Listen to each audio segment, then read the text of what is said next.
Good morning, and thank you all for coming to the 2017 State of the College Address.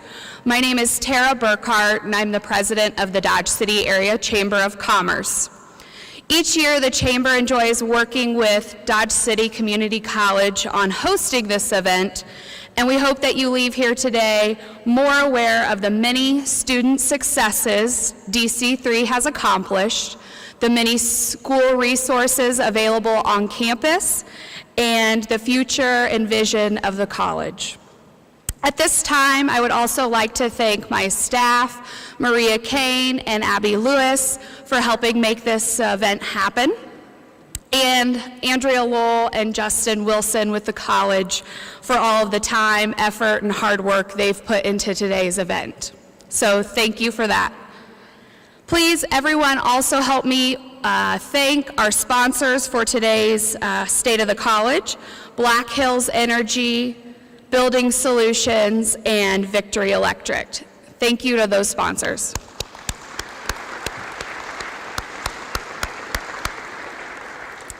Again, thank you all for coming, and now at this time, I would like to invite our MC for this afternoon, Dave Wetmore, to the podium to begin today's address.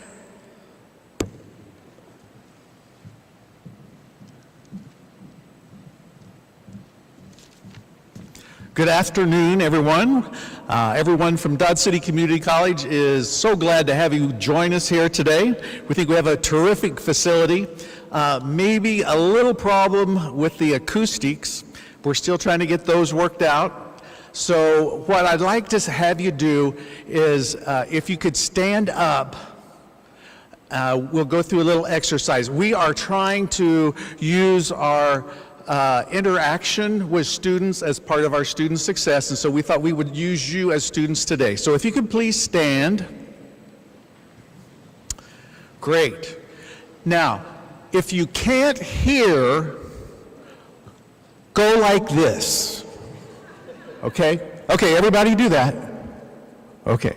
Now, if the person next to you leans over and says, "I can't hear," grab their ear and do that, okay?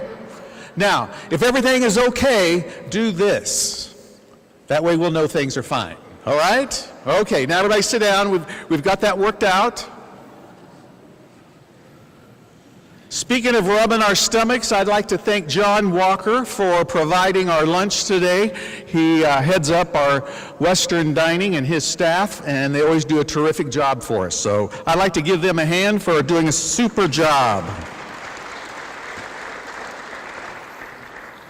I'd like to do another quick poll where we have to stand up. Who all graduated from Dodge City Community College? Okay, stand up. No, you're not, just hand, let's stand. Okay, super. Now, keep standing, keep standing. You guys are way too eager to sit down. Okay, who all has ever taken a class at Dodge City Community College? And that's even better. We're so glad you all have, and we hope you continue to take classes and pass that on down the line. We have just a little bit of housekeeping to do. I know when I first started coming to these meetings, I always wanted to sit closest to the food so I could get in line first. And now, as I've worked through my career, I'm finding I need to get closer to the door that leads to the restroom. It gets a little. So, for anyone that might need to take use of the facilities, they're around the curve. And if you'll just keep going on around, it gets kind of long, so plan ahead. You'll see a number 1 and a number 2. I'm not sure why they did that, but there's a number 1 and a number 2 around the hall, and that's where the restrooms are. So please take advantage of those if you need to. At this time, I would like to introduce our president of the Board of Trustees, Dr. Morris Reeves.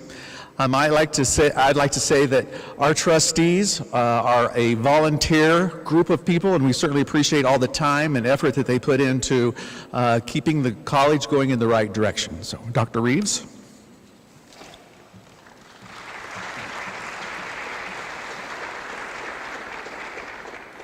Thank you, Dave, and welcome.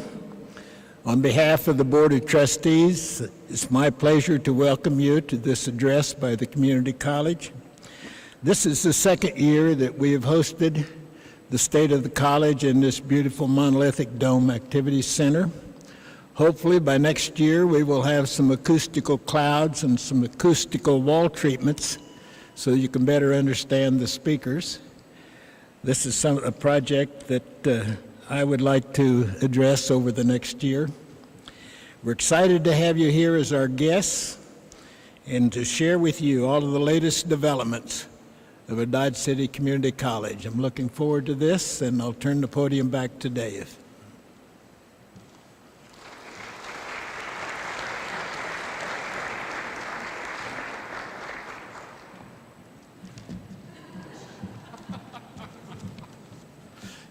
This is kind of a long ways away, so we kind of try to get a head start on who can get up here first. So you're too slow. All right. At this time, I'd like to recognize our other board members that are here today, if we could. Sorry to make you wait. So if you, our board, if they would stand, please. We have Florence Jean Hampton. If you could please stand. Oh. Florence Jean's pulling on her ear. And then we also have Terry Malone back here. All right, thanks so much. Let's give them a hand. They do a terrific job. I might mention too, in this next election coming up in November, we currently have a 6-member board and we'll be adding a 7th. So just so you're all aware of that, with that coming up in November. All right, at this time, I'd like to introduce our president, Dr. Harold Nolte. You look nice. They keep wanting to do things in this building. It's a gymnasium, right? And the sound just, we're going to try to work on the sound. And it's during a volleyball game or a basketball game, it's a lot of fun in here. So just love for you to come. Good afternoon. On behalf of Dodge City Community College Board of Trustees, administration, faculty, staff, as well as our students, I want to welcome you to the 2017 State of the College. I think we've planned a special day for you today, but I want to first start, before I start, I want to introduce and thank the Chamber. Let's thank the Chamber. Let's give them a hand.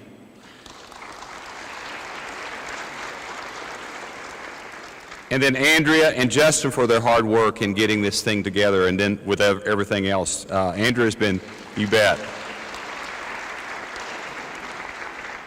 This building is 1 year old, and it's already been used as a shelter 3 times already, as you probably know. So it's been we've had in 1 year we've had one ice storm and two fires in the community, and it was used, and people came here to take baths, and we had first aid and Red Cross here and everything. So it's been used a few times, as well as a basketball gymnasium and also for volleyball.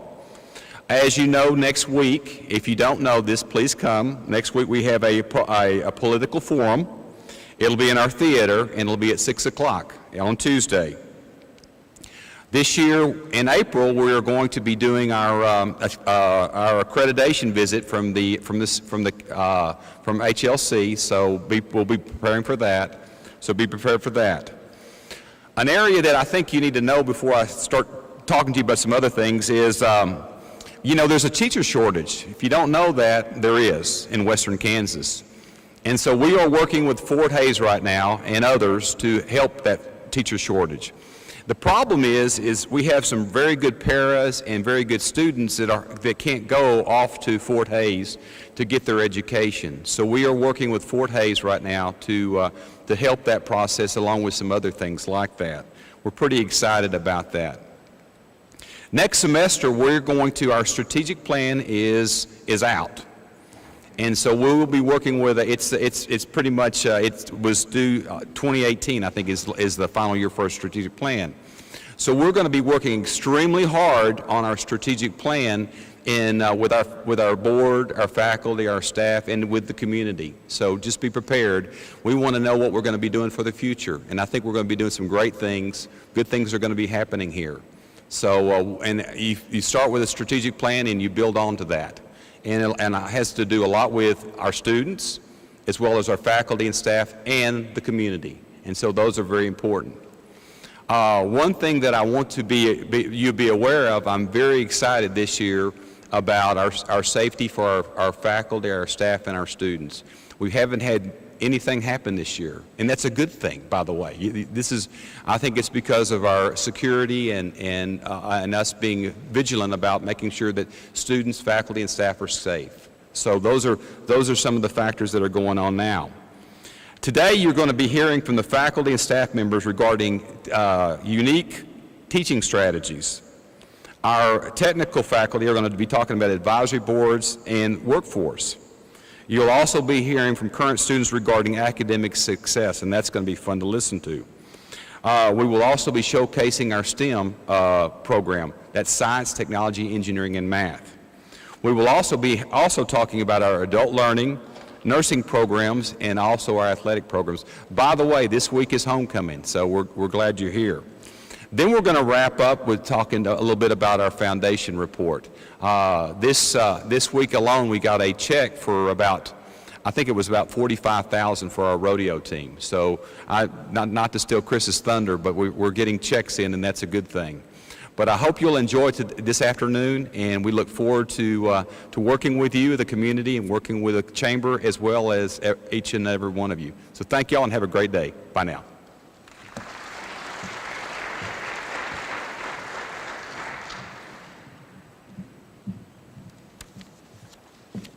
Thank you, President Nolte.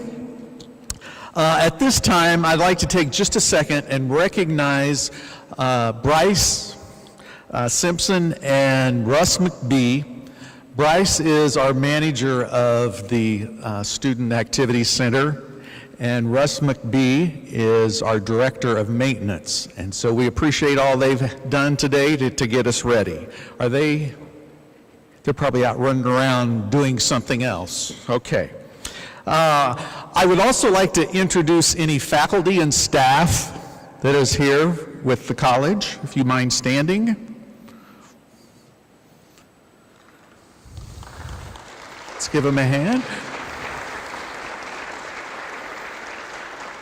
We appreciate everything they do every day. They do a terrific job. And then we also want to thank our bookstore folks who have put the centerpieces out for us. And then if you'll notice the placemats, unless you spilt barbecue sauce on it, the placemat has a coupon, and the bookstore would like for you to come over and use the 25% discount on any of the logo items that they have. They do a terrific job with the logo wear that we have. So, at this time, I'd like to invite Dr. Adam John, who is our Vice President of Academic Affairs and Technology.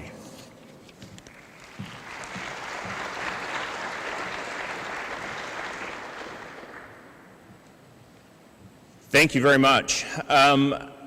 I want to take just a couple minutes to address a question that I get asked probably almost every day. I've been here with Dodge for a little over a year, and almost every day I get asked what's going on at the college. So I'd like to address that for a second. What's going on at the college is we have a tremendous group of people that care about students. We have a tremendous board of trustees that cares about students. We have an incredible president who cares about students. We have a wonderful administration, faculty, staff that cares about students. And I think that too often we get caught up in some of the other things that go on, and we lose sight that we are in the business of changing lives. Every day, we impact lives. I had an opportunity to meet with a young man yesterday who's so excited because he's going to be going on to K-State and getting a degree where he gets to work with animals and help with their nutrition. There's other students who want to go on and become mathematicians. There's others that want to go on and become whatever it is they want to do in life. And education is the vehicle that makes that possible. Dodge City Community College makes that possible. And I just want to recognize and give my heartfelt thanks to the wonderful faculty, staff, administration, board, all of those that help in the business of changing lives. If you could join me in giving everybody a hand, thank you.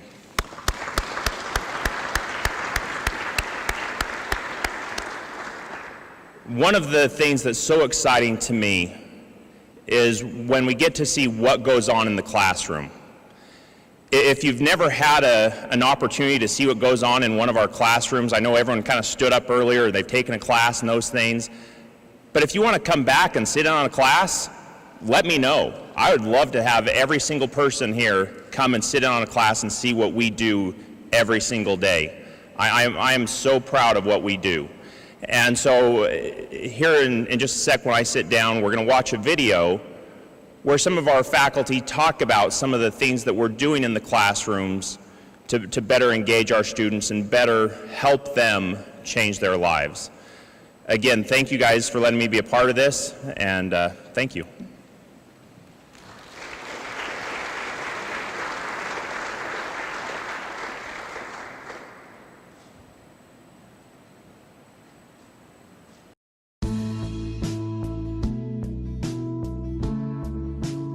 Coursework in my students division really drives student success, really because we make students look at the world in a different way. There's a lot of wide variety of different programs in our division, in my division, and by looking at all these different ways of looking at the world, hopefully people can come to a better understanding of the way humanity and people work within each other. The coursework is very different depending on what area you're in, but most of our classes, of course, are hands-on. Students are in there in studio classes and they're having to work directly with whatever tools and technology that they're working with. I think all the classes on this campus drive student success in similar ways. I think that we open students up to new perspectives, new ideas. We force them to think about things, force them to ask questions, think critically, and that's every class on this campus. If we're thinking about skills, then I would say, you know, speech teaches things like how to articulate your thoughts orally. Right? Speech and English teach you how to organize information, present information for particular audiences.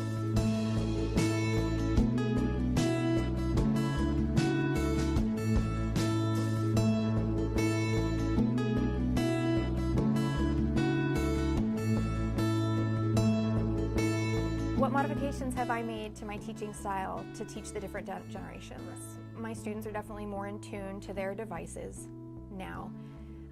The changes I've made for that particular situation is I try to make the work they do on their devices engaging so that it is part of what they're doing rather than a distraction in the classroom.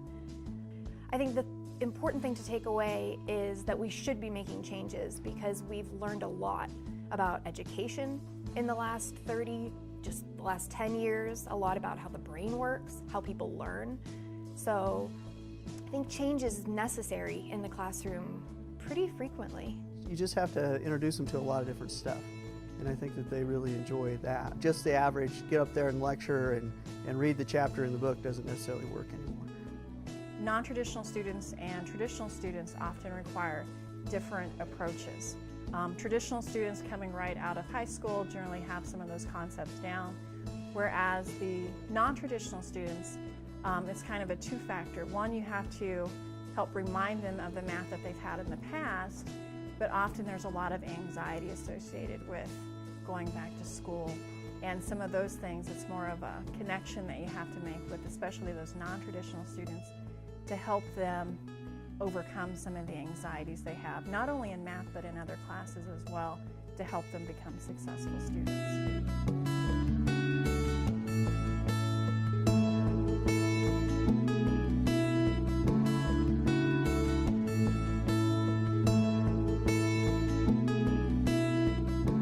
So the use of technology in the classroom has changed a lot in the past few years.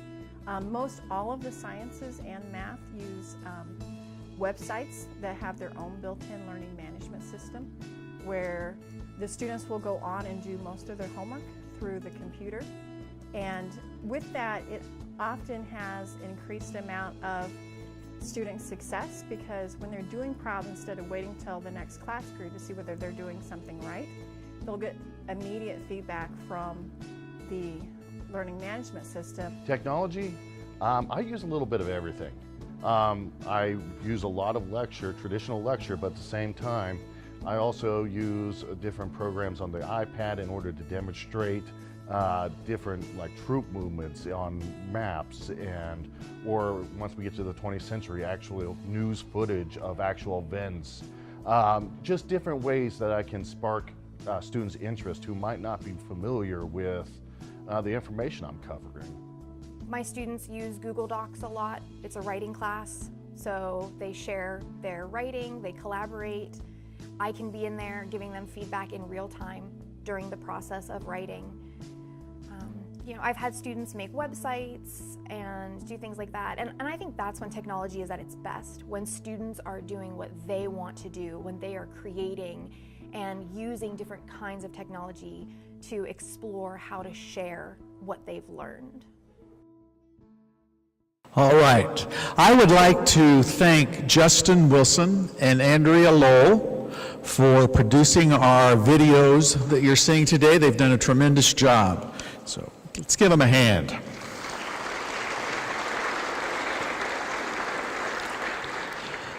Something else that has been keeping them pretty busy is updating our website and also coming up with a new logo for the community college.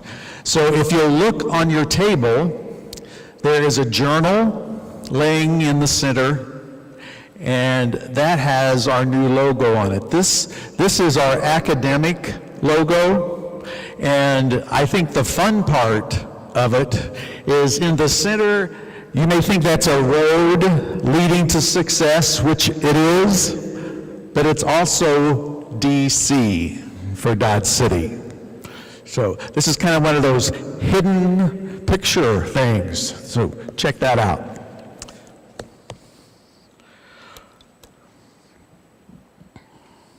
All right.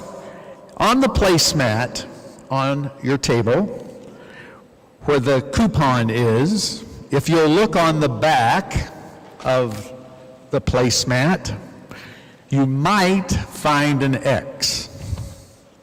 If you do, you get the journal.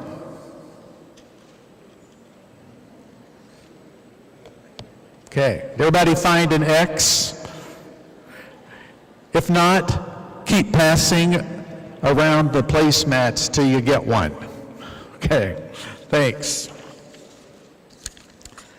As we're talking about student success and how we all try to achieve that at Dodge City Community College, one of our biggest assets is our Student Success Center. And at this time, we're going to ask Lisa Killian, the director, to come up and talk with you about it.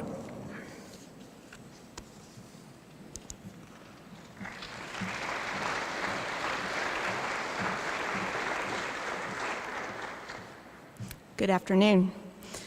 The Academic Success Center is located in the upper level of the Science and Math building. This year, the ASC is 10 years old. There have been a lot of changes in those 10 years, but one thing that has remained constant is our focus, and that's on student success. Today, I'm pleased to share with you just a little bit about this wonderful piece of our campus that I love so much. We have 2 student computer labs with 38 student computers. We have a conference room that students use for studying or to take tests. And we also have a large open area with tables and chairs for students to use. We provide free tutoring in just about every subject that's offered on campus. This semester we have 15 peer tutors. We have 4 part-time professional tutors. One of them is here with us, Mr. Ham. We have 1 full-time staff member, 1 part-time staff member, and myself. To be a peer tutor, students must have received an A or a B in the class. They have to receive a recommendation from the instructor, and they have to maintain a high GPA. In May of 2017, we installed a people door counter that counts the people as they go in and out of the ASC. So our data on that only goes back 6 months. However, May in general, and finals week in particular, is a very busy time for the ASC.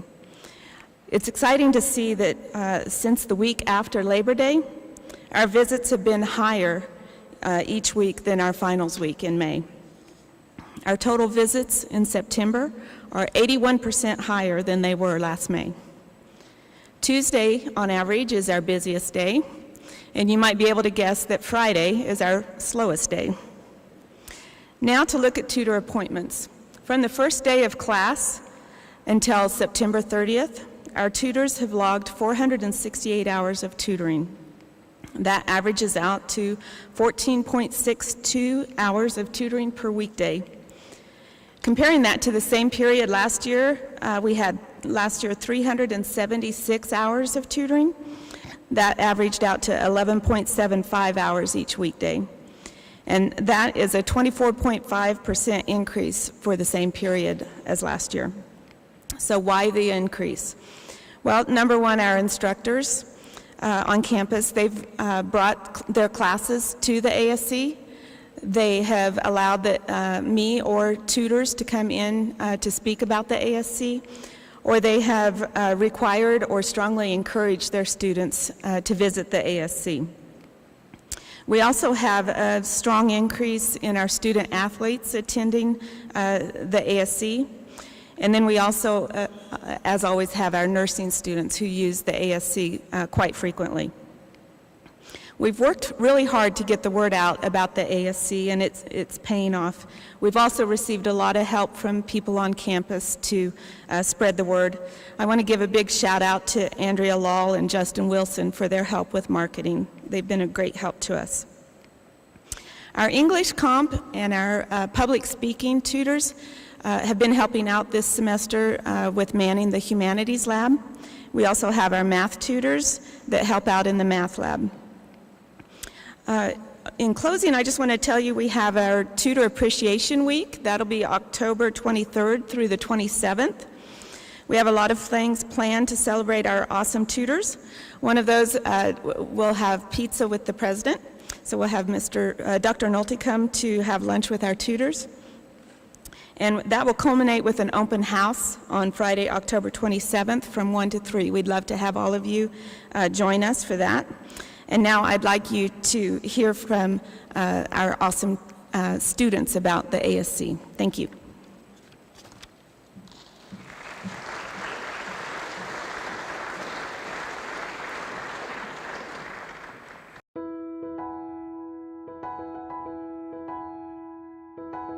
Well, the academic success center has aided in my success. Basically, well, when I first got here, I enrolled in the trigonometry class, and one of the tutors, Mr. Ham, he tutored me. So I basically got experience, and then I ended up becoming a tutor.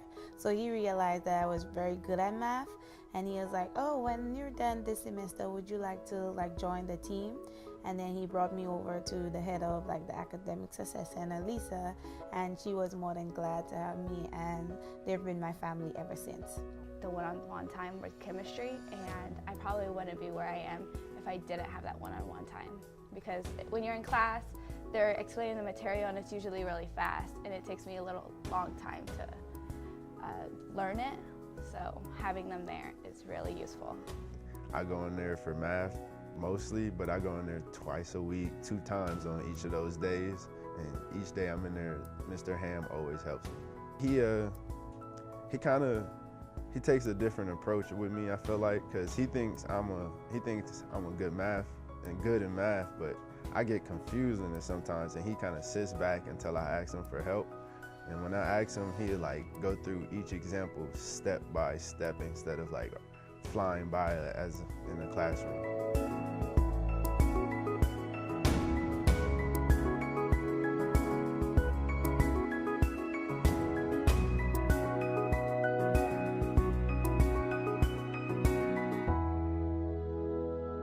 Well, there's many resources at the Academic Success Center. They provided me with like computers to be able to do my homework, because when I came in, I didn't have a computer.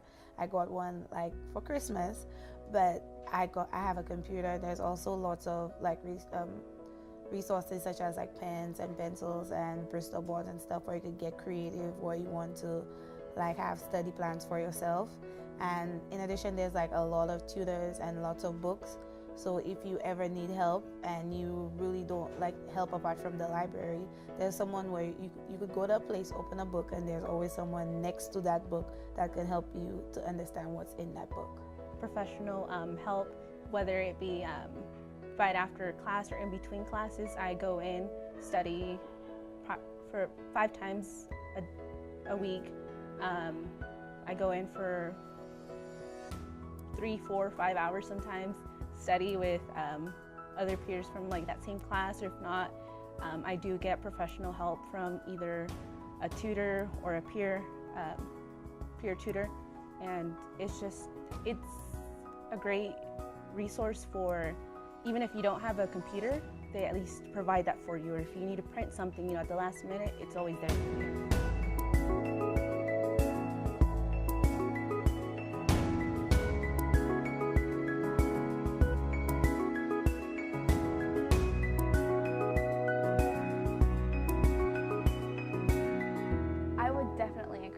Students to use the ASC. Last semester I didn't really know about the ASC, and I heard many people like suggesting, oh, you should go to the ASC, they have tutors, but I didn't really understand what it was. But until this semester, or towards the end, when they had the final week, and that goes on till 12 a.m. and I also work, so I would get off from work from 9 and I would go there and I would stay there till like 12. And they also provide snacks, and like the tutors stays up with us. It's amazing. And yeah, so if you really want to like go and learn a material, you should really get a tutor. Absolutely. Coming from the military, it's hard to transition into the civilian world, especially when you jump into 20 credits of college. So definitely having the ASC for me there was a tremendous help, tremendous aid, and I definitely would recommend it for anybody that wants to be successful in college, even if they're doing fine, like Ms. Pavey mentioned. If they're doing fine and they just want to reach their true potential, I would truly recommend it for all the students. Yes, I already tried to encourage some people to go to him, and not just him, but all of the tutors in there, because they're all good. But I think because they help you and they care for you, I think that's big, that when somebody cares for you and you see that they care, it make you want to go back to them more and more and more.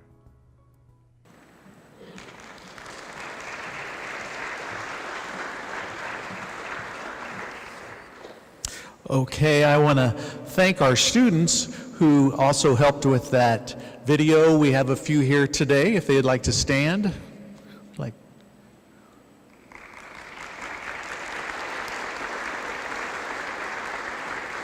Thank you. All right, at this time we're going to ask our professor of physical science, Sherry Curtis, to come forward. Sherry's not always busy in the classroom, she's also busy in the community. I heard where she took a group that was visiting Dodge City and they went out and laid on the ground and looked at the stars. So she can come up with all sorts of things to use her knowledge of physical science. So, Sherry.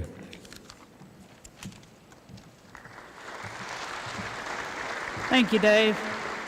Yeah, that's one of my favorite things to do. It never hurts my feelings at all to set up the telescope. And yeah, we did look at the stars because there's a lot less light noise where I live, but we also got to see really cool things like Saturn, Jupiter, and the moons. And if it's one thing to see a picture. It's another thing to actually look into the lens and see Saturn and the rings and everything. And if it's something you've never seen, you should.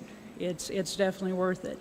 Like you said, I am Sherry Curtis. I'm professor of physical sciences, and I'm also the STEM academic advisor. And I am also a Dodge City Community College alumni. Okay? And one of the greatest things about my job is I was my students. I was a student athlete. I was an RA. I lived in Sheldon Hall. I was a tutor. I did the plays. I was in Quiz Bowl. And according to many of my former professors, I was a royal pain in the hiney. But I wouldn't trade my time here for anything. And every day I get to turn on to Ed Herron Drive, pull into the parking lot, and I get to spend the day with my students. Okay? I get to do for them what somebody once did for me. And Dr. Nolte's right, we do have a teacher shortage, but I have no idea why, because I don't just have the best job in town, I have the best job on the planet. I mean, truly is a pleasure to work here and work with our students. Okay, a lot of those tutors I've had in class, a lot of my STEM students I've had in class, not only at the college, but at the high school, and that is a true pleasure to spend the day with them. It doesn't get any better than that. I am, like I said, the STEM academic coordinator, and we have a grant, we have an LSAMP grant, and that stands for the Lewis Stokes Alliance for Minority Participation. And it is STEM focused, science, technology, engineering, and mathematics. And when I came back here to teach a little over 3 years ago, Ryan Osmus called me and said, hey, would you be interested in doing this? And you bet. You bet I would. And our mission's kind of twofold. Part of it is supporting our STEM students here on campus, the people that show up here, they want to major in these fields, and we want to give them all the support we can. We want to let them know what's out there. We want to do some academic advising. We want to move them on in the programs that best suits them. Some of our activities include, we do projects, we've built robots, we've done a lot of little physics labs. That may be because that's me. We've taken them on trips, they've gone to businesses, some of them does some job shadowing. We've had other young professionals come visit with them about careers. A lot of students get here as a freshman, and yeah, it sounds really great, I want to be an engineer, but not many of them know what that entails, so it's nice to have other people come in and visit with them, talk to them about schools that are good in their area. Our grant is through K-State, so one of the things we do is we take them there for transfer visit days, and their academic advisor might have a purple diploma, so that never hurts her feelings to go there for transfer visit days. There is also a RIPS, and you're going to hear for some of our RIPS students. K-State puts on every summer an 8-week program. You apply for it, and it's a research immersion project. And it has been very, very beneficial to our students. We sent 2 students last summer, and we sent 2 students the summer before that. And they have all loved it, and they've all benefited from it. The other piece to our STEM program is a little bit of recruiting. We want to take care of the kids we have here on campus, but we also need to do some community support and some recruiting. And so we do things like go to parent-teacher conferences. I'll be going to the high school to help with STEM activities for the after-school programs.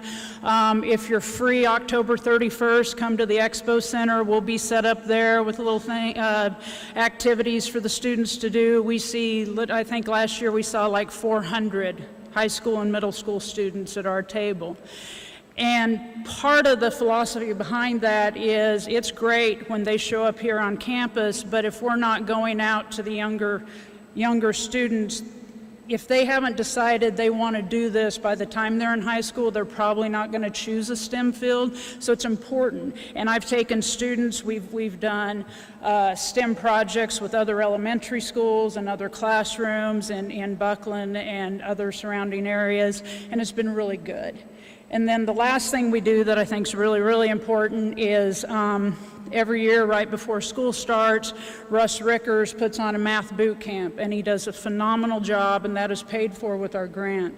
And the purpose of that math boot camp is to give some kids a head start or a leg up in math. A lot of students come here and they don't place in the math class they should place. They need a little remediation, and this boot camp really helps some students. A lot of our students have benefited from it. We also have a Bridges program. Our professor of chemistry, Elizabeth Wallace, is in charge of that. It's a lot like the LSAMP grant. It is through K-State as well. The biggest difference is for the LSAMP, for the STEM program, it's any STEM field. The Bridges program is a little more geared towards the life science, biology, medical field, but that is also a benefit to our students.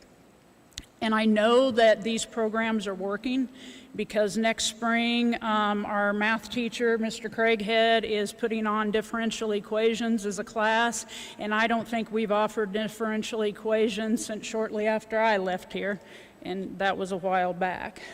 His calc classes have grown. We've got a full class of organic chemistry. We haven't had that for a long time. Our physics professor has pretty good sized classes of physics, and those things we haven't seen for a long time, so we are seeing an increase in our STEM enrollment. And last, we got a video coming up with our two young ladies that went to the RIPS program, and they were phenomenal young ladies. I'm truly blessed to get to work with them and spend time with them. I had them at the high school as well as here at the college. And as much as I want to take credit for them, they are kind of life sciencey people, and everybody that knows me knows I'm a math, physics, chemistry person. And so I really have to give a shout out to the rest of my division with the students we have. Dr. Scott and Scott Thompson and Dr. Ellis and Elizabeth Wallace, they all do a phenomenal job with our higher level science students.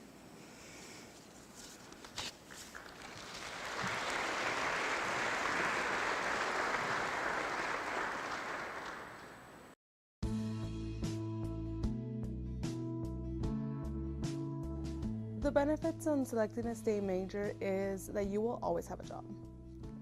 You will use your mind, not your back. That's one of my tutors told me that, and I believe that 100%. You can do anything from an engineer to a medical doctor. By just getting a bachelor's degree, you could just go a long ways. It allows you to stay current, it allows you to be innovative, it allows you to bring creativity and gives you opportunities into your careers.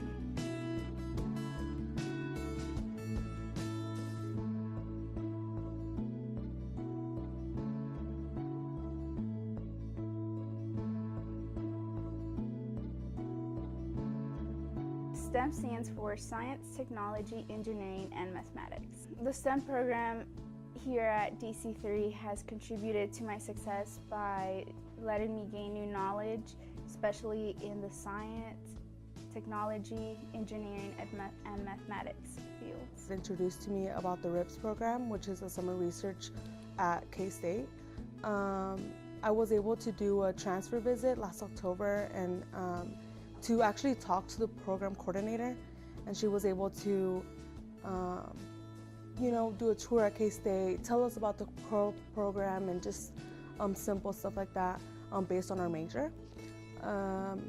We were able to get like a stipend if we got accepted, so a lot of opportunities were given to us. I was a biology major. After going to K-State, I realized I wanted to branch out a little bit to be a little more focused into what I really wanted to do. I did get to do research in biology, and we did a poster and an abstract. I was able to apply to certain conferences, and I recently got accepted to go to Phoenix, Arizona to a minority conference for undergraduate students. STEM majors are what is bringing our world forward.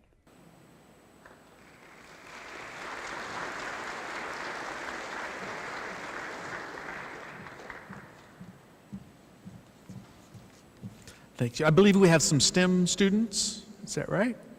Please stand up. Appreciate for being here with us today. All right, I'd like our videos, which are being run over here by our IT department, Mike Webster. We appreciate your help today. There we go. Give him applause.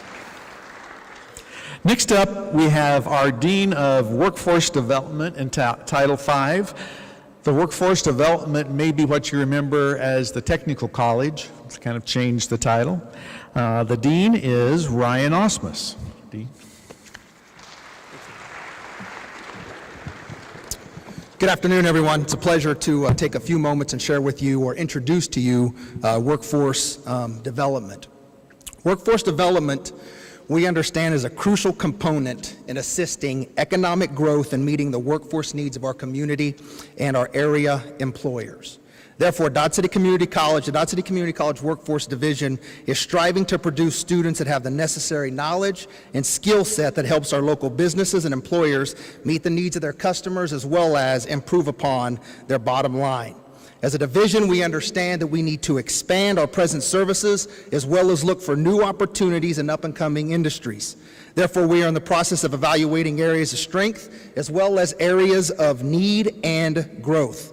But I'm extremely pleased, as Dr. John had already alluded to, I'm extremely pleased with the quality of our programs, and I'm extremely pleased with the passion that our faculty and staff has for not only workforce students, but for students across the campus. Therefore, as we move forward, we will continue to look for opportunities to grow, improve, work with local business and industry, and do what we can and all that we can to help meet those important workforce needs that we have here in this community, in this area. And with that, I'm going to turn it over to a couple of our faculty members. First, we're going to start with a video with Julie Taylor Burney. I get that mixed up all the time. She is our Director of Cosmetology. She's going to share with us a little bit about her program in workforce development.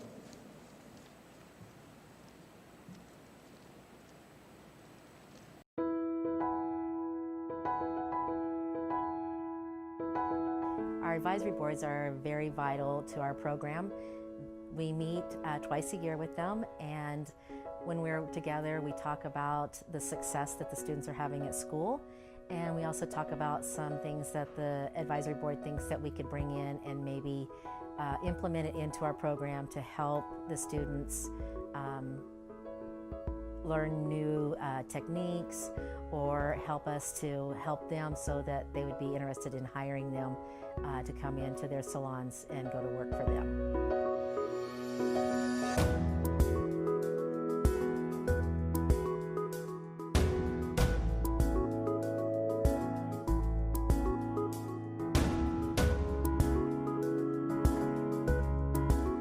It's very vital when they choose their industry that they want to go into, as in cosmetology.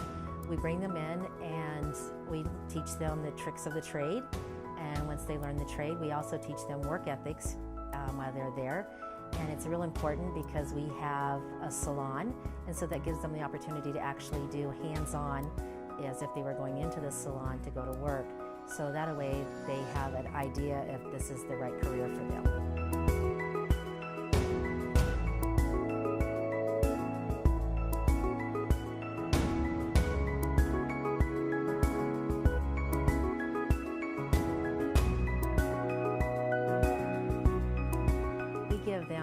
Opportunity. The main thing is that while they're at the school, they're getting the hands-on that they need. Then we also have what's called a shadowing program, and they are able to go to salons and shadow at different salons to see if that's actually the salon where they would like to go to work at. And so they spend the day there visiting the salons, learning what the salons do. And then also we give them an opportunity, we do mock state boards once a month, so that helps them to prepare for their exams, and they feel comfortable when they go in to take their exams and they're not worried about passing that exam. They have comfort knowing that they've already been practicing once a month. And then the last thing is that we help them with practitioner licensing. We take care of all of their licensing preparations so that once they pass their exam, then they are ready to go to work when that license appears in the mail.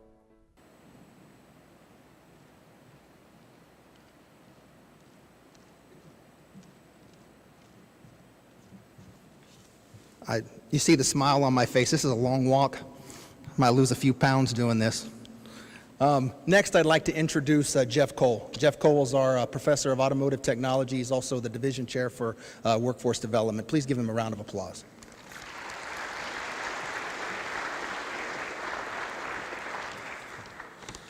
Well, good afternoon once again, and again, welcome to Dodge City Community College's State of the College.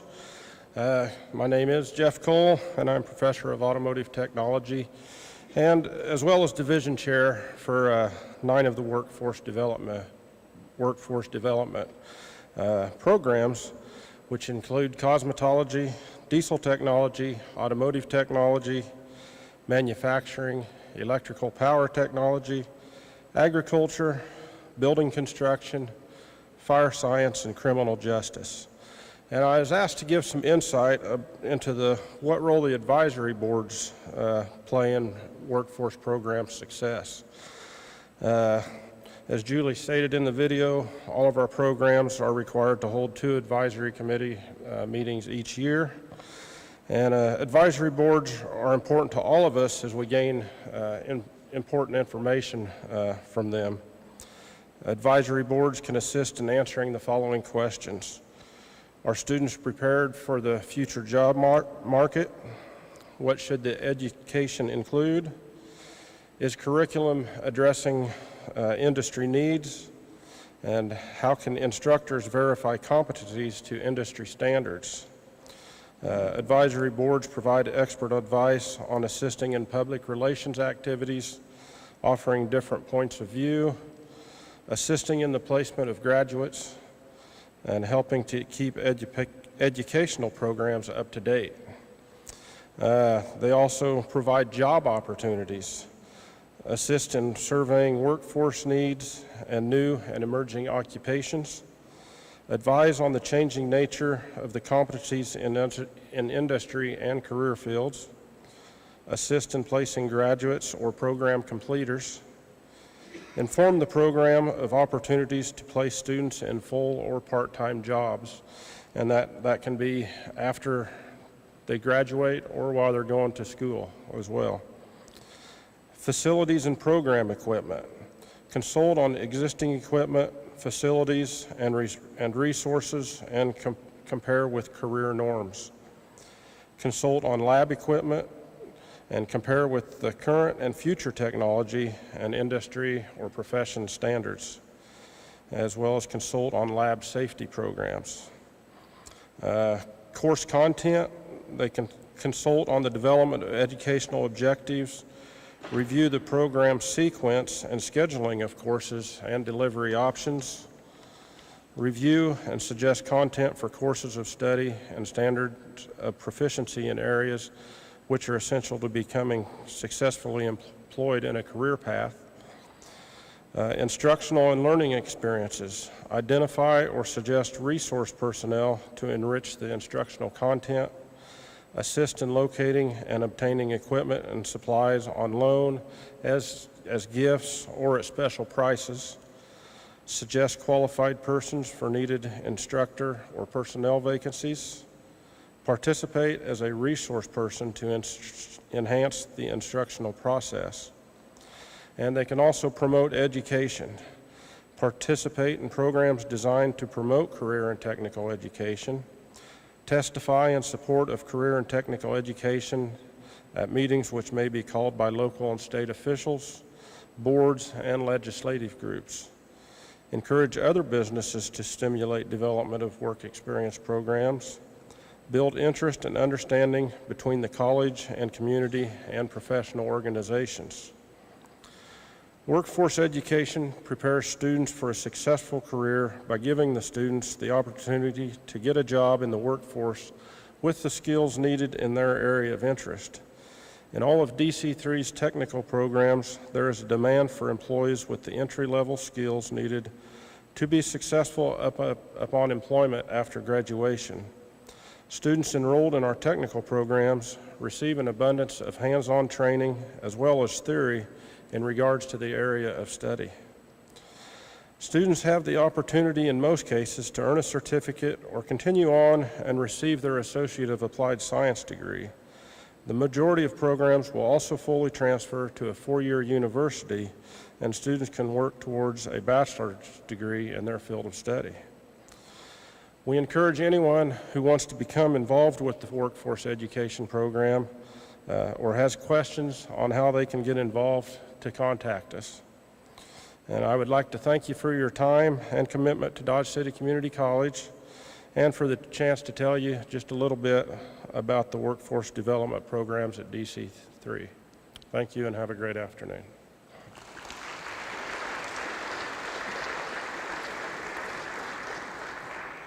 So just very quickly, I was put over just recently over the workforce development programs, maybe just a couple of months ago. I met with Joanne Knight. Joanne, I hope it's okay I'm using your name. I met with Joanne Knight a few weeks ago. Very good conversation, sharing with me about some of the workforce needs in the area. So we are completely aware of some of the needs, and we're going to strive to continue to improve, expand services, and do all that we can to prepare students for the workforce with the necessary skills that they need to make you successful. So with that, if you have any questions about workforce, if we have any employers here with us today and you'd like to ask me about any present programming or possible future programming, some kind of opportunity that you see with industry in the future, please contact me. I'd welcome that conversation. I think we're moving in a positive and forward-looking direction, so please engage me if you'd like. Thank you very much.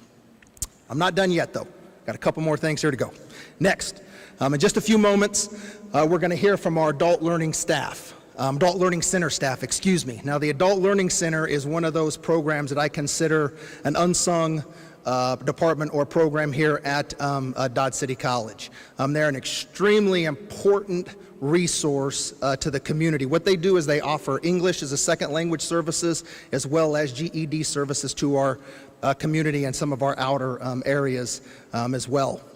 But they serve hundreds of individuals on a yearly basis looking to acquire and improve upon their English skills as well as acquire some kind of high school credential so they can pursue their academic goals. They're located over on Avenue G, 700 Avenue G, so it is obviously off-site, but extremely important service to the community. We have hundreds of our local people here go through that building each year, trying to achieve their goals and their dreams. So let's hear from our Adult Learning staff and see what kind of impact they're having in the community.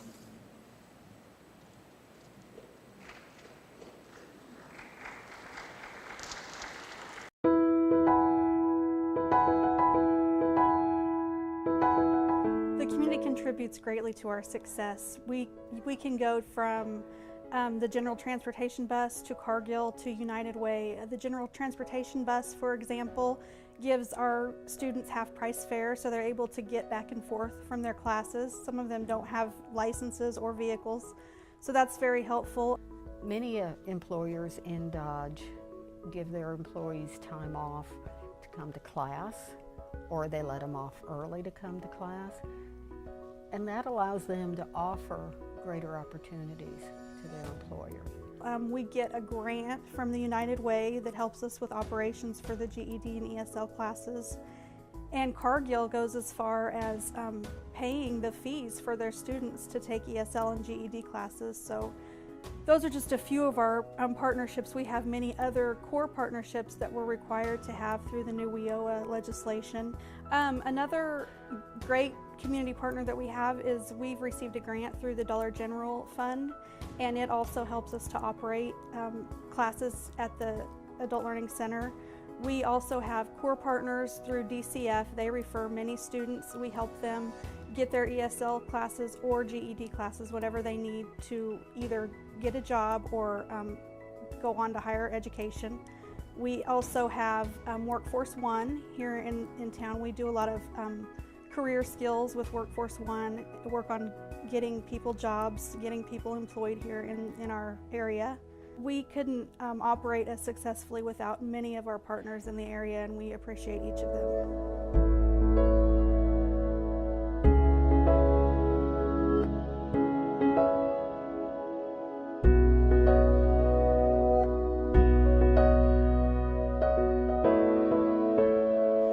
Programs we have are ESL and GED, which we offer GED in English and in Spanish.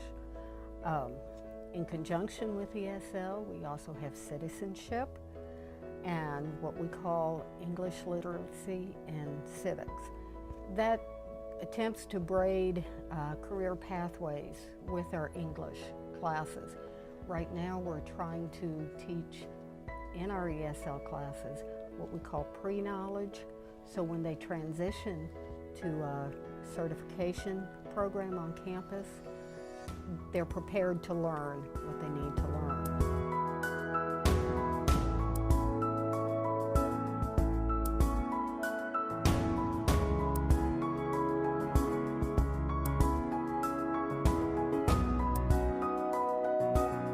When a student completes the GED or ESL program, what opportunities does that create in an individual's life?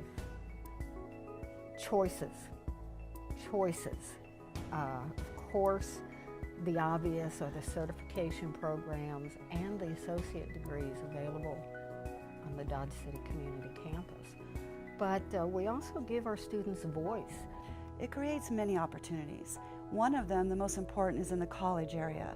It says that in the year 2018, 63% of jobs are going to require post-secondary education. Students with GEDs have that ability to go on. In Kansas, health and education services are the big employer. We have 100,000 unemployed Kansans in the state, 32,000 open jobs. So there's a skill shortage. We can get them in to get their GED, we can get them into college, and we can get them to fill that. Another opportunity is our jobs. Not only can you get in and get hired at a higher rate than someone without a high school diploma, but you can promote faster. Also, GED graduates have the potential to earn $115 a week more than people without that. We also have the AOK program, which allows people to study and pass their GED exams while getting credentialed in one of 5 pathways here at the college. We have auto construction, auto technology, building construction, computer science, paranursing, and welding. So this is a way to fill those skilled positions that we have open.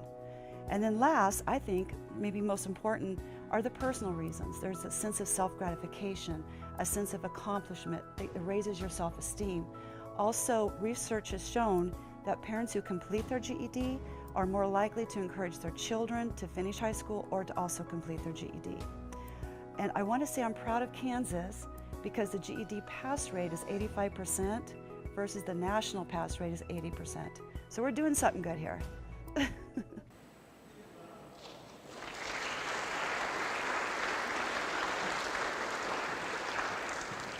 So many times out of sight also means out of mind, but as you can see, they have a tremendous impact within the community, and I want to thank them for all that they work, all the work that they do. All right, one final thing. Educators has already been mentioned, but one of the other areas where we know that there is a shortage as it relates to the workforce is in the healthcare industry, healthcare workers. Therefore, Dodge City Community College, the Dodge City Community College Nursing School is an extremely important resource to not only our community, but to Southwest Kansas as a whole. And our nursing department has made some real strides over the past year. They've met some really critical goals. Right now, our NCLEX, which is, and Andrew Cantfield is going to speak here in a minute. I can't ever remember what that stands for, but it's the national certification for nursing.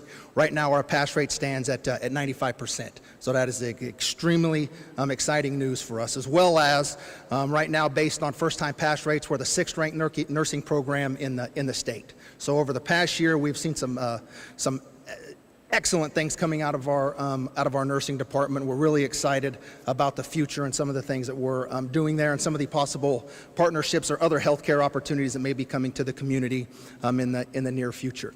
But with that, I invite Andrew Cantfield. He's one of our nursing faculty as well as the Dodge City Community College alumnus, and he's going to share with us about his experience as well as a little bit about the nursing department. Let's give him a round of applause.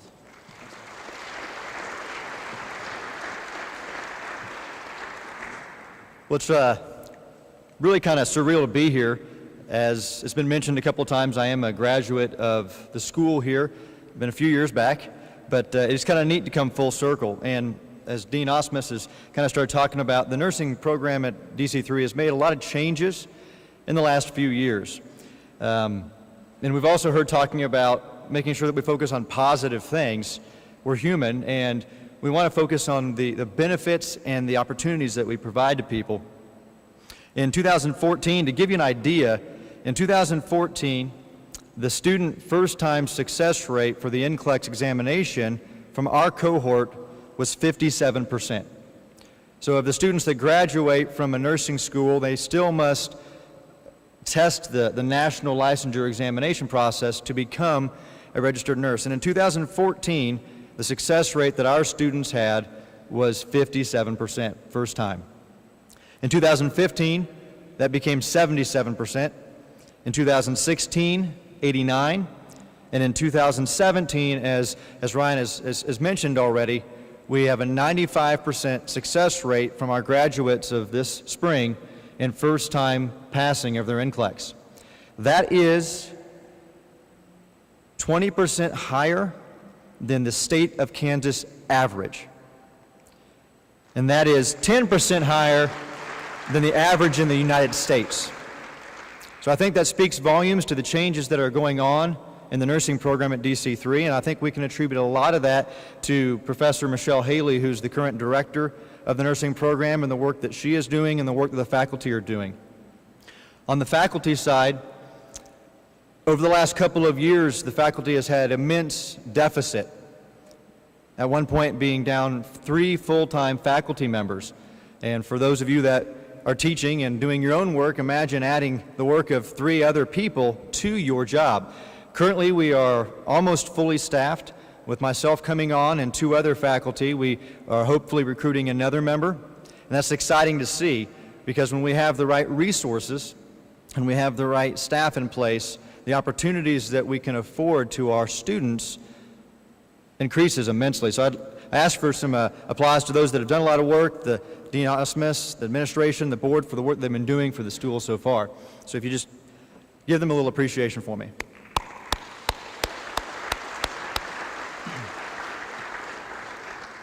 So currently, the students at DC3 Department of Nurse Education, we have 47.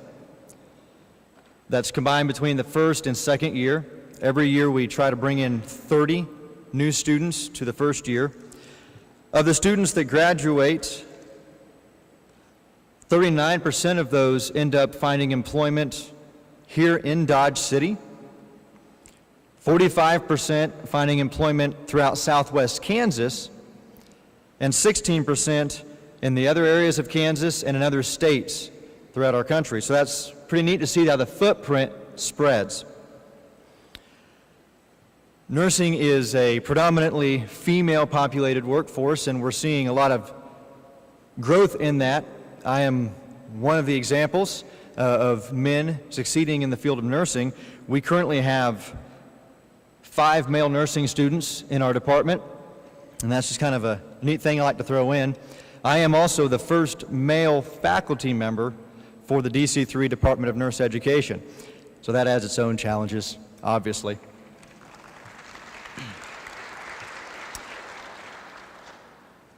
But it all comes down to opportunity, and I kind of wanted just to throw a few things in here about the opportunities that we have. We've heard a lot of student success stories, and that's truly what we at DC3 are about, is success for the students that we have. And success is not possible without opportunities being given. I'm a farm kid from a small town in Kansas, and I was given opportunity as a high school student to be involved with what's now the TRIO program and getting involved with concurrent enrollment, obtaining college education while in high school. I was given opportunities with financial grants, with the Pell Grants, financial aid, to conduct an education at DC3 at a very affordable level. I exited school with a very small amount of student debt, was able to work, and was given immense opportunity during school to develop myself. The faculty, the advisors and staff that worked with me gave me just the chance to learn so much and open the door for me as a graduate to become a successful first-time taker of the NCLEX and passing it and getting employment. I began working in intensive and critical care, transitioned into working as a flight nurse 14 years ago, and have spent the opportunities given me at DC3 trying to impact lives. I don't look at what I've done as a success story, but making the most of opportunity. And that's what we're about with our students. I know I've got one of my nursing students here today, and every day that I'm working with them, it's trying to make sure that I'm giving them the best opportunity to succeed.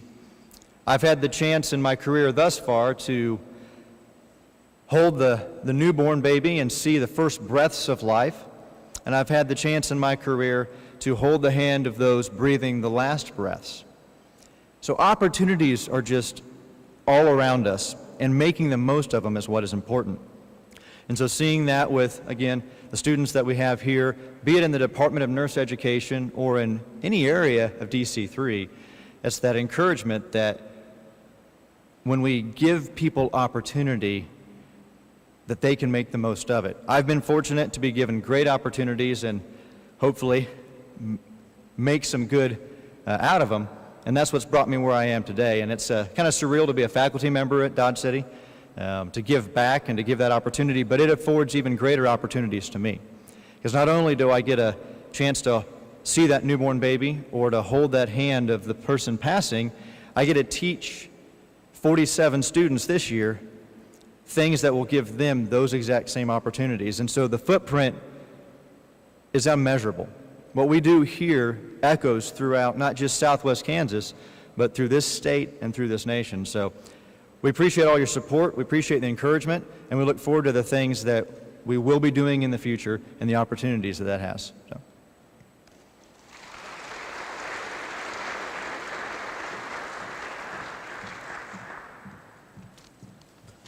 Thank you, Andrew. I think it's pretty obvious with the kind of instructors we have in faculty, the faculty in nursing, why it has improved the way it has and doing a tremendous job, and we appreciate all that they do. At this time, I'd like to introduce our Dean of Student Services, Stephanie Lanning. She's pretty busy. She oversees the registrar's office, records, recruiting, and a lot of other things we probably don't even know about. So, Stephanie?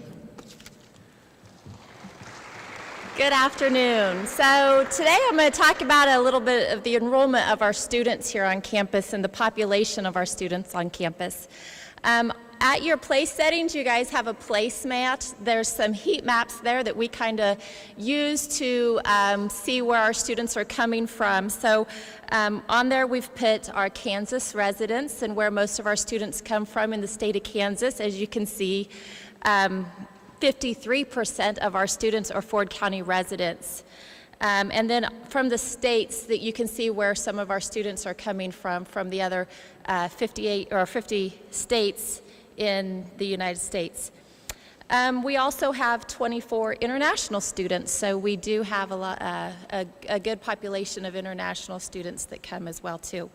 So as Dave Wetmore said, I am over the auspice of student services, that's admissions, financial aid, records, registrar's office, student life, housing.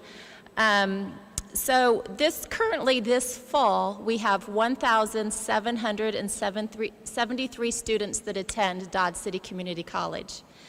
938 of those students are full-time students, so we see a lot of students during the day on campus.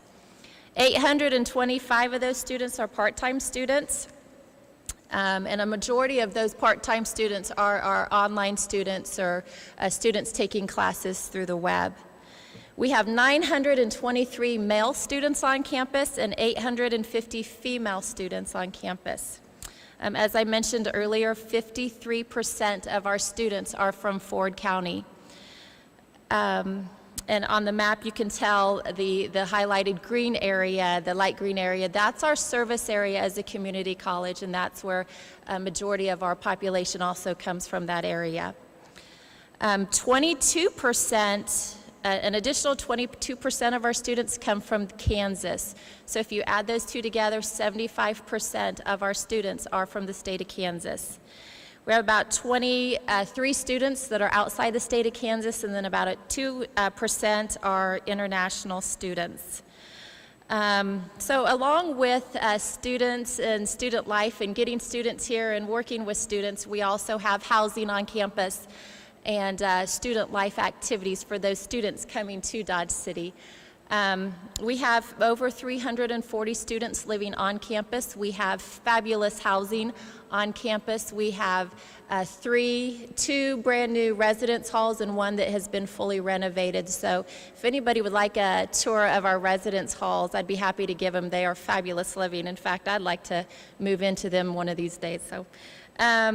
Activities, we have a lot of student activities. We have a great student government association that provides a lot of student activities for our students that are away from home for the first time.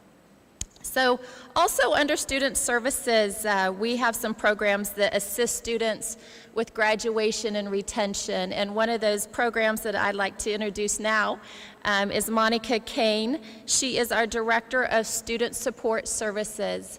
Student Support Services is a TRIO program. It's a grant funded by the Department of Education. The TRIO program started in 1965, sorry. And we are currently in the third year of our second cycle. The Student Support Service program is a 5-year cycle.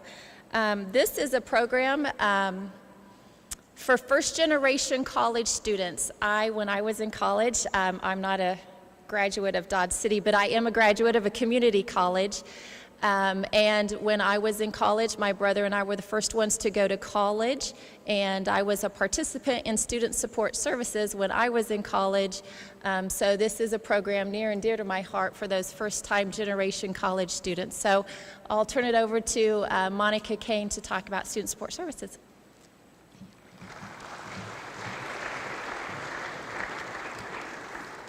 Congratulations, we're almost done. Yay! Now before you leave, you have to pass a test. Andrea, do you have those tests ready to hand out? Before you can leave, you have to pass a test. It's not hard. You can use your notes. I bet you're saying, I wish I would have known. I wish I would have known. That is the worst saying I think I can hear. I wish I would have known that was going to be my responsibility. I would have taken notes, or I would have done something different if I would have known. Imagine being a first-generation college student and not knowing the rules. College is one of the biggest investments you're going to make, other than maybe a house or a car. You're going to put a lot of money into college, and here we're just taking your money, and you don't know why. First-generation college students are at risk. They don't know the rules. I always think about it as playing Monopoly, and people just start taking your money, and you're like, what are you taking my money for? And then all of a sudden someone quits because they don't know what they're responsible for. So I'm so glad you guys are all happy to take that test, and you can use your notes. That's all right. It's all right. You'll do fine. Our goal for first-generation college students is like a holistic goal. We are designed for graduation and transfer. There's lots of things that we do for students, and I would like to say there is one cookie-cutter thing that you can do for one student that's going to be successful for everybody. It doesn't work that way. Not only do we evolve with different students, but you might use this once a day as your first year here, and then as you learn to become a college student, you might not use it as much. We do evolve. Like Stephanie said, She said that we started in 1965. There's over 1,000 student support services programs across the United States. To give you an idea, a little bit about who we work with, last year, I don't have statistics for this year, we're still recruiting students for this year, but last year we had 46% were Hispanic, 34% were African Americans, and 20% were Caucasians. 40% of our population were male, and 49% of our population were male, and 51% were female. We are required to do services for our students. We are required to provide academic tutoring. Our tutors go under the same scrutiny as the ASC tutors. They do have to be approved by teachers before they can tutor for our program. We do have to provide advising. We are like a double check is what I tell students. Advisors are people, and if they make a mistake, unfortunately it's the student that will suffer for that. We do provide information on financial aid. If you haven't done financial aid application for a while, it is tricky. It is worse than buying a stereo from Walmart. I don't even know if you can buy a stereo anymore. That might date me a little bit. But the stereo instructions to try to follow. We take people step by step through the financial aid process just to make sure they're successful. We also provide transfer information. We do take trips to transfer schools just because some of our kids haven't been anywhere. They haven't been, you wouldn't think at today's day and age that a young person from Dodge City has never been to Wichita before. It's only 2.5, 3 hours away. They haven't been there, and heaven forbid they haven't even been to a 4-year school just to take a look at the campus. We are required to receive our grant to pass, sorry about the glasses, they're a little bit crooked. We have to pass certain objectives. We have to have 60% retention. We have to have 80% in academic standing or good academic standing. 33% of our people have to graduate, and 23% of our people have to graduate and transfer. For us to continually get this program, we have to meet these standards. Last year, we had 69% retention, and for good academic standing, we had 94%, and for graduation, we had 54%, and graduation and transfer, we had 33%. So we met all of our goals for last year, and I am so proud. I work with 3 other ladies. I work with Christy Oshwager, Camila Blackwell, and Mika Roche, and they are wonderful, caring people, and I can't imagine meeting any goals without the work that they do. But it does take a community to raise a child. I do believe that. We can't just do it alone. We have to have the support of the faculty. We have wonderful support of the administration. The ASC is a wonderful tool. Because some of our students are a little hesitant on learning about resources, we will actually walk them over to the ASC so they're not scared. I know the ASC people are wonderful, nice people. You have met them. There's nothing scary about them, but just getting them in that door and getting the help, sometimes that's the biggest step they can do for that day. Student services. Some of our people, I told you, they don't know the rules.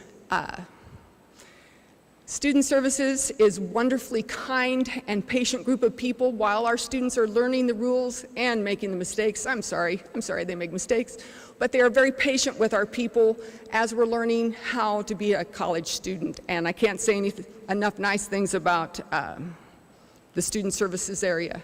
We do have, actually, your Bridges programs are also TRIO students as well, wonderful, wonderful people. And we have a couple of people for other videos that are student support services people.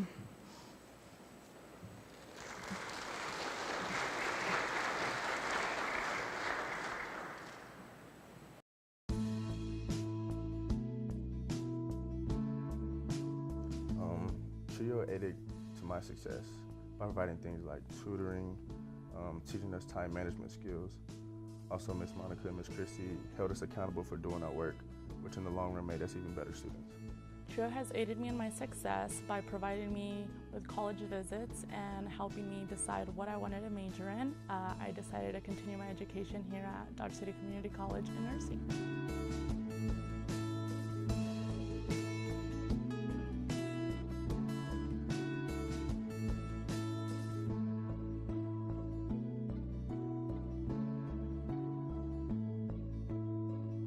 resources were provided to me and my fellow TRIO students. Like I was saying earlier, things like tutoring. They had a tutor for every subject, every time of the day, to work with your schedule. Also, computer access, things like deadlines that were coming up, transfer information that helped us transfer to other schools. The resources that TRIO has provided for me was college visits, and they have also provided me with computers and calculators to help better my education in nursing.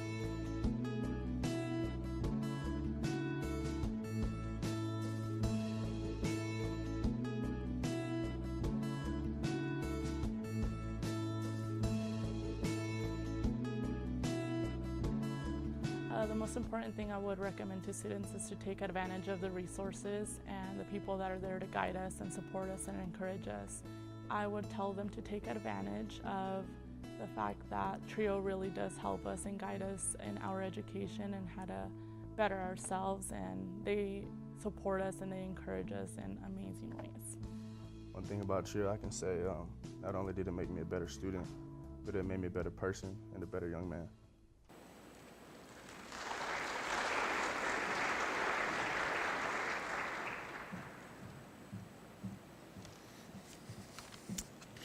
Thank you.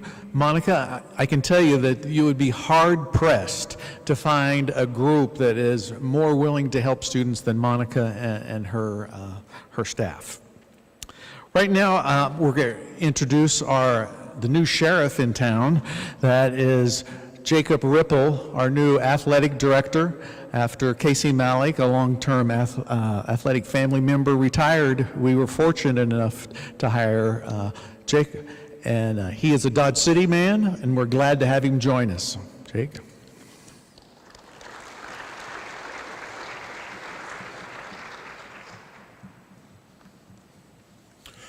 Thank you, and I really appreciate the opportunity to come here and speak in the State of the College Address, because I think it's an important piece to understand not only where the college is going, but where each individual department is going, and how the athletic department is fitting into everything is the area that I focus on. So when we talk about student success, I think the easy things to look at are the wins and losses, but as an athletic director and a background in the academic side, it's really not what I look at as much as far as what I look at for student success. It's easy to look at the numbers that we currently have 32 former football players playing Division I football right now.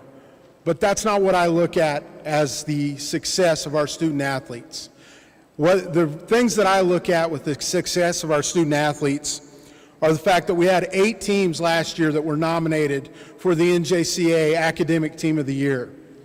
We had 3 teams in football, men's golf, and men's cross country that had the highest team GPA in the Jayhawk Conference in their sport.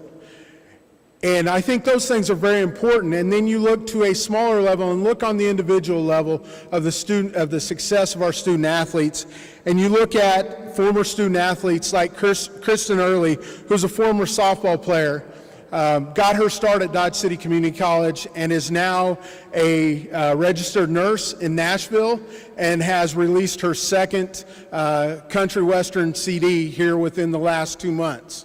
And then I also look at students like Mason Raines, a former football player who will be graduating from Fort Hays State here in the spring with almost a 4.0 GPA, and he is in the process right now of going through interviews for medical school. He's hoping to get accepted to the University of Kansas, but he has had multiple schools call him back for interviews to try to get into med schools. Those are the kind of success stories that I love seeing from our student athletes. And for this to happen, it's not an accident. This is a very deliberate and collaborative effort of our athletic department and other areas on campus. I have to give a huge shout out to my assistant athletic director, Stephanie Wetzel. She does the academic monitoring and academic progress monitoring for our student athletes. We do monthly grade checks for our student athletes. We do study hall monitoring, all of those things. I also have to give a huge thanks to our Academic Success Center. They are wonderful with our student athletes. Lisa's staff does an amazing job for all of our students, and our student athletes take advantage of that opportunity. Our student support services with Monica, once again, another opportunity for all of our students, but our student athletes definitely take advantage of that. And then the last piece is our coaches, putting an emphasis on the academic side. And I think all of those things come together to really produce what we're trying to do with our athletic program. Moving forward, one of the things that we're going to start in the spring is a student athlete leadership team. We will select one student athlete from each of our programs and put them into a leadership program where we will meet once a month. We will do community service projects, and we will also do some leadership training, and it will give them an opportunity to have some input on what's going on within our athletic department as well as on campus. And so our student athletes have a voice, and it's not just coming from the top down. We want to give them the opportunity to have their voice in what we're doing as well. So that is one program that we will be starting in the spring semester that we're really working towards emphasizing the academic success and the community success of our student athletes. With that, I'm not going to talk very long. We do have a video here of a couple of our coaches talking about the student athlete success, and I'm very proud to say that one of these young ladies in this video is actually a former player of mine, and she definitely gets it, and she's somebody that understood what I was talking about when I was coaching, so very proud to see that. So thank you for having me.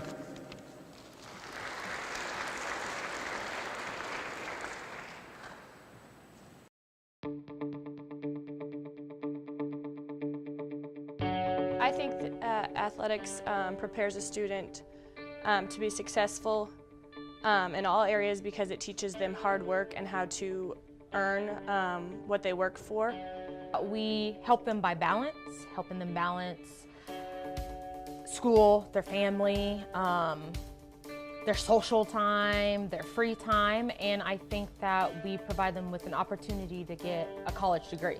It teaches them discipline and how to work well with others as a team. And I think that it also teaches them time management because they have such a busy and demanding schedule that it teaches them how to prioritize those activities. They have a built-in support system, and lastly, we help them with team building and team, camaraderie, cooperating with other people.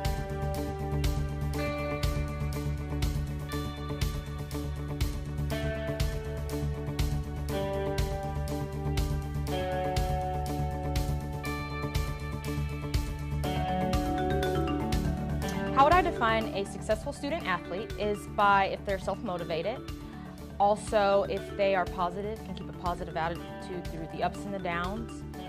They know the importance of teamwork because that's what it's going to be like when you get out of college and you have a job. You're going to have to work with other people. One who works hard in the classroom and on the court, but not only that, but is active in the community and makes a positive contribution to the classroom, to the gym, and in the community. They also understand that getting a college degree is the ultimate goal. That's what kind of makes you a successful student athlete. You could win all the games in the world, but if you don't get your degree, what did you come here for?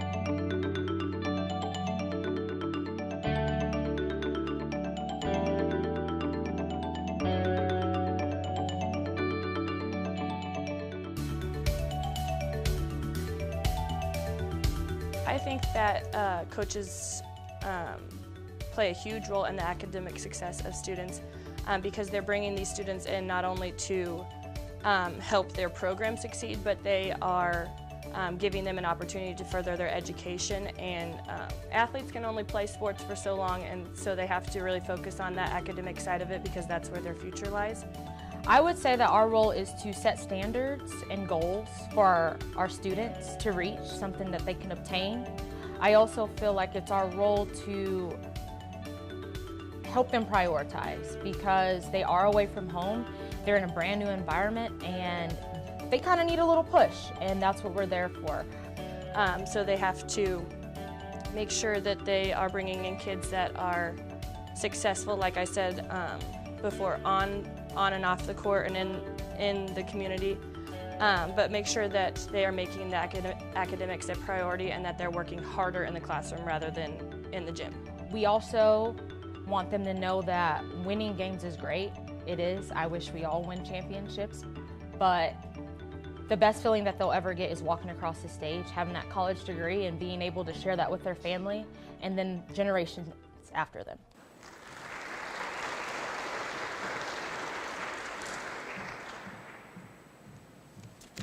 Thank you, Jake. I'd also like to invite all of you to attend any of our athletic events. We have a super time, and as you can tell, we have a great facility here as well. I need to take just a second and introduce our student that's here with Monica and Trio. Ava? Here we are. Thanks so much for joining us today. We have our foundation located here in the Student Activity Center. Now, we say that when we're on campus, but if I was trying to tell somebody how to get here, I would say look for the dome. So it just kind of depends on where you're at. Right now, I'd like to introduce the director of our foundation, Chris Hasselhorst.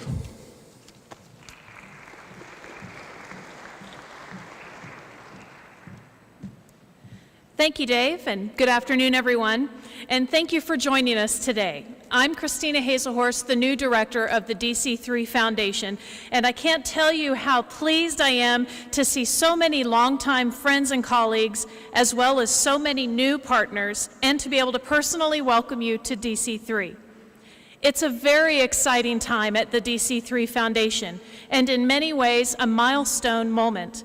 In fact, this week we celebrated our first anniversary in this building, and we're excited for the first time that in campus history, basketball and volleyball games are being hosted on campus. We are also pleased that this building has been utilized in the way that it was intended, by being opened as an emergency shelter 3 times, as Dr. Nolte indicated earlier today. We have completed the process of merging the Endowment Association and the Foundation. We had a successful golf tournament in August, raising a little over $8,000 for the foundation. And we are in the midst of planning the scholarship auction for April of 2018 with a very dynamic group of committee members from around the community. We are able to provide $68,000 in scholarships to DC3 last spring, and our goal is to raise more scholarship funds so we are able to provide a 6-figure gift each year to DC3. A newsletter is back up and running again with a new and renewed collaboration with the college, and the foundation also now has a social media presence on Facebook, Twitter, and LinkedIn. We have renewed our efforts to reach out to alumni and applaud their accomplishments. And most visibly to all of you here this afternoon, the near completion of the entryway as you walked in here at the Activities Center. Clearly, after years of ups and downs, 2017 has been a watershed year and a year of change for the DC3 Foundation. As you noticed with the placemats at your table, you saw the visible symbol of that change, an exciting new DC3 academic logo. Now, logos are merely representations of a brand and not the brand itself, but we see this new logo as emblematic of the many changes that the DC3 Foundation has undergone recently. Certainly, these changes are significant, but they're not a departure. Rather, they build on and extend the wonderful work that the Foundation has always done. The milestone we reached merging with the Endowment Association came after months of steady progress. And there are people in Dodge City, Ford County, and in this room today who deserve much of the credit for that progress. If you are here, could you please stand? Dwayne Ross, Foundation member and past chairman. Our current board chair and former Endowment Association chair, Jared Bush. Yes. The distinguished and highly committed members of the Foundation Board of Directors. If any of you are here, please stand so you can be recognized. Florence Jean and Greg and Charlie, yes, thank you. And Jared, Danielle, thank you. And members of the DC3 Business Office and Administration, if you're here, could you please stand and be recognized? Thank you. All of these folks, both past and present, there's absolutely no way that I can adequately thank them for the leadership and the drive that they provided during this merging process. Without their focused commitment and without their dedication to the building of a solid organization that could really make a difference, we simply would not be where we are today. Communicating with potential donors to encourage them to join in providing funds to the Foundation for projects, scholarships, and programs for DC3 is our primary focus. There are many projects and programs across campus that need assistance, and I'd sure be glad to visit with you if you're interested in becoming a friend of the Foundation. Conversations are already taking place with other potential donors, and I am really looking forward to announcing their commitments at their discretion. And again, we are in a very exciting place. This building has provided a safe haven for members of our community in times of crisis. As I said, it became a shelter during the ice storm last January, in March during the wildfires, and in May due to a threatening storm that thankfully just missed Dodge City.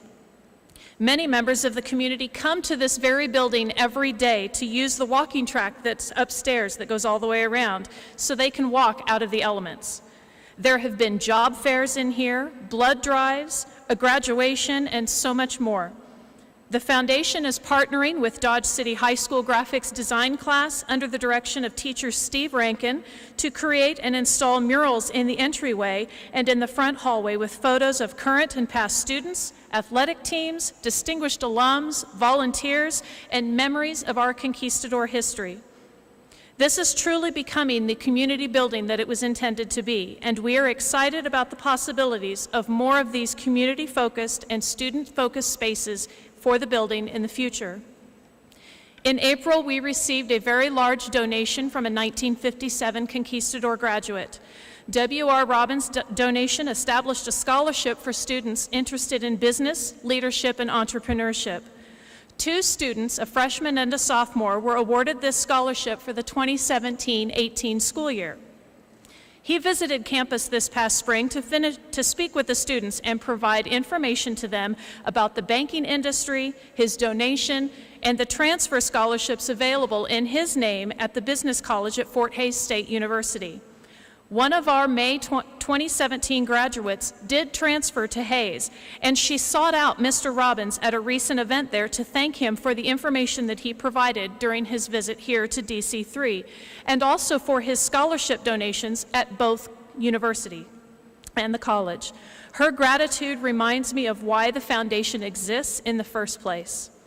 Gratitude is an important piece of the puzzle in a culture of philanthropy, and we are working to be sure that this is a piece that is never lost.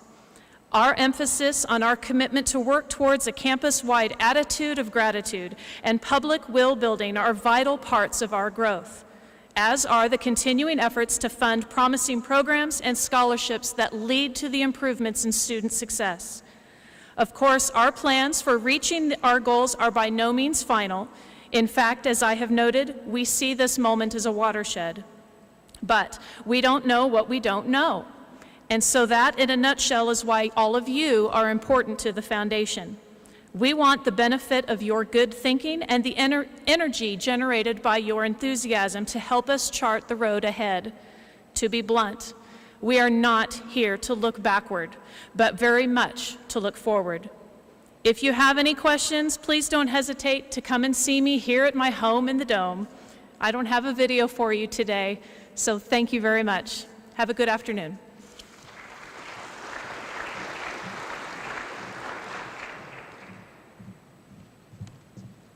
Thank you, Chris. She's doing a tremendous job with our foundation, and we appreciate all that she's doing.